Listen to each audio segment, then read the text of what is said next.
Hello नमस्ते से सबैजनालाई राधाको हेल्दी किचनमा स्वागत गर्दछु।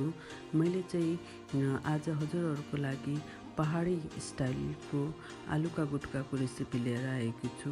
अनि मैले चाहिँ आलुलाई धोएर सिटी लगाइ पनि सकेको छु भनेपछि त्यसलाई राम्रोसँग अब बुक्रा निकालेर अब यसलाई कत्रो साइजको हजुरहरूलाई बनाउने मन छ आलुका पिसहरू म चाहिँ आफ्नो लागिको सानो पिसहरू बनाउँदैछु।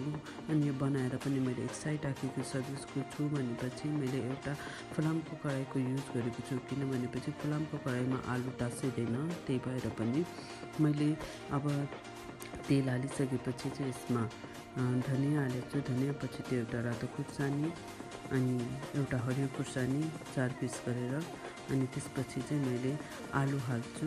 आलु हालेर चाहिँ एकछिनसम्म चलाइराख्छु। यो चाहिँ मैले हाई फ्लेममा गरेको छु है। अहिले चाहिँ यसलाई हाई फ्लेममा मजाले चलाउँछु र अनि जब नुन हालिसकेपछि मैले लो फ्लेममा एकदमै मजाले बिस्तारै बनाउँछु यसलाई। अनि त्योपछि नुन हालिसकेपछि चाहिँ मैले अलिकति बेसारको युज गरेको छु। अरू चाहिँ मैले कुनै पनि मसलाहरूको चाहिँ युज गरेको छैन यसमा। अनि तपाईँहरू पनि आफ्नो घरमा ट्राई गर्नु होला।